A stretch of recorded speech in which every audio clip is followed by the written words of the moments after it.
There's been some buzz in the competitive community surrounding the use of the Neo Splash in top-level play. For those who have been in the competitive scene for a while, this story's nothing new.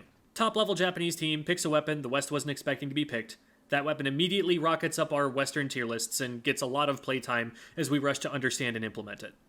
With this weapon in particular, though, that process of information spreading through the community is especially likely to result in people developing misunderstandings and false impressions. So I want to contextualize this trend in the metagame based on what I'm seeing top players say about it and my experience of trying it out myself with my team.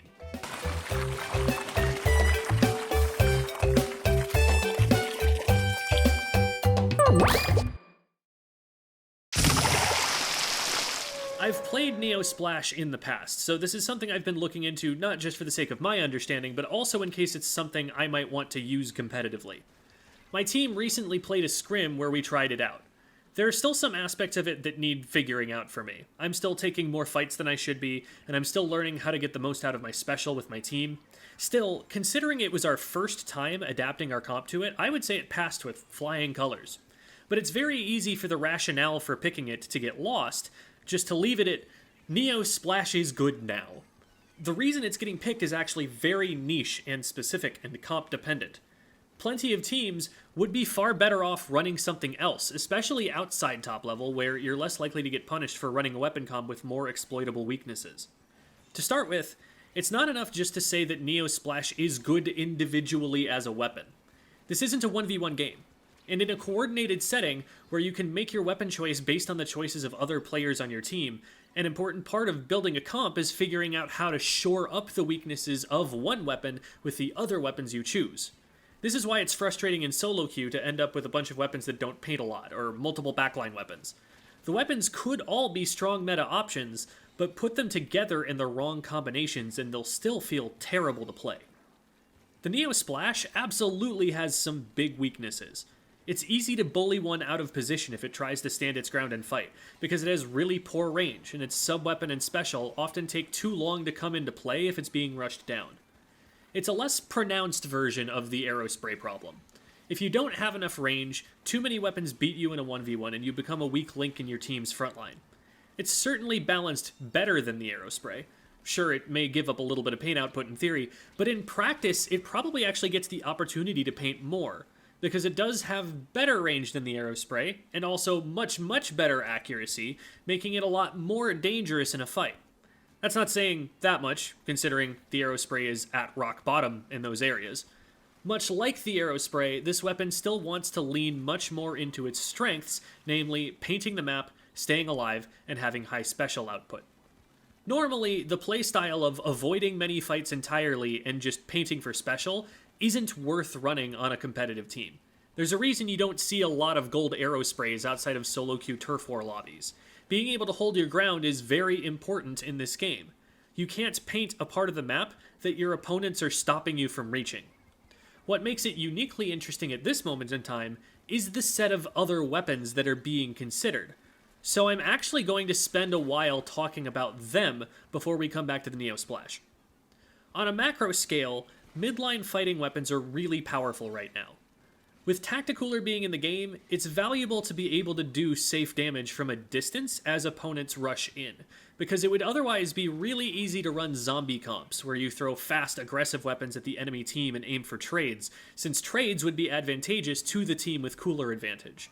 You can't just rush in against a team with a Squeezer or a Splatana Stamper or a Range Blaster watching.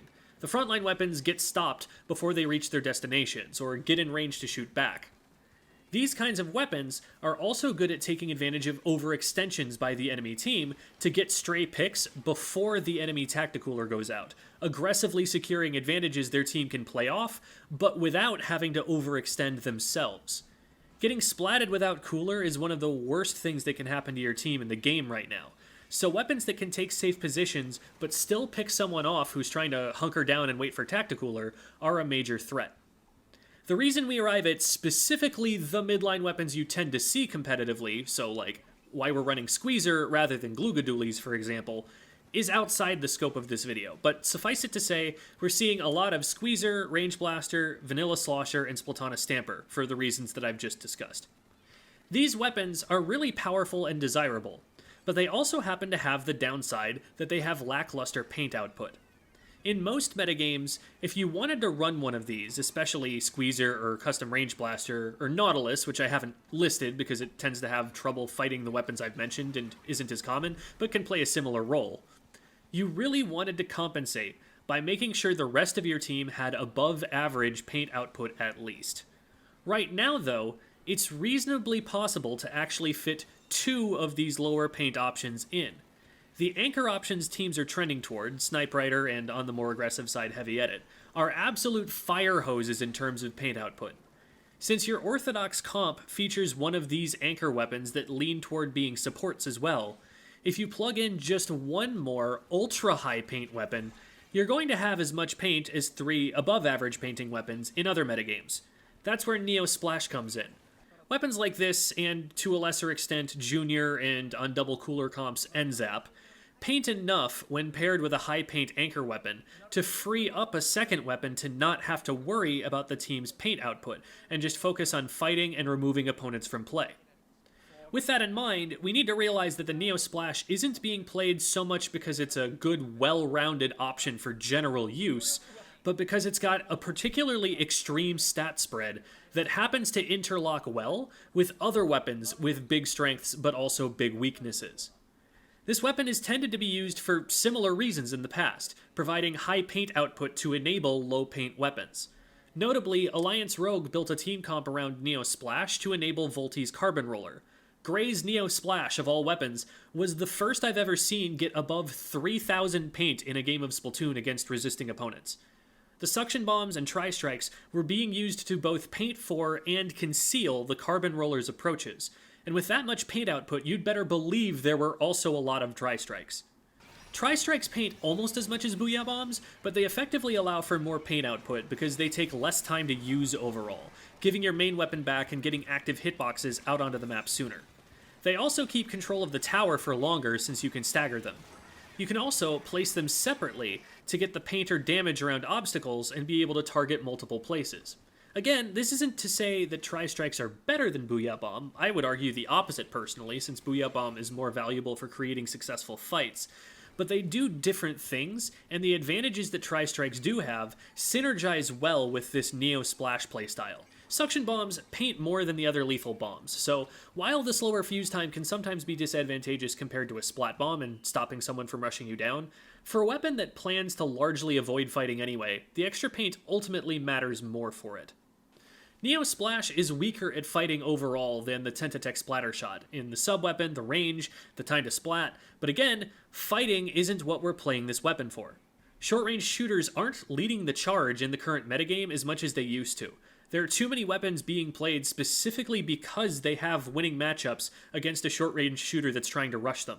If we choose Neo Splash, we've got midline weapons we're enabling to lead the fights. The lightweight movement speed makes it more survivable, and the paint output will support its teammates and allow it to play safer overall. So if you're looking for a well-rounded short-range shooter that can wear a lot of different hats depending on the situation, you're probably looking for something more like a splatter shot.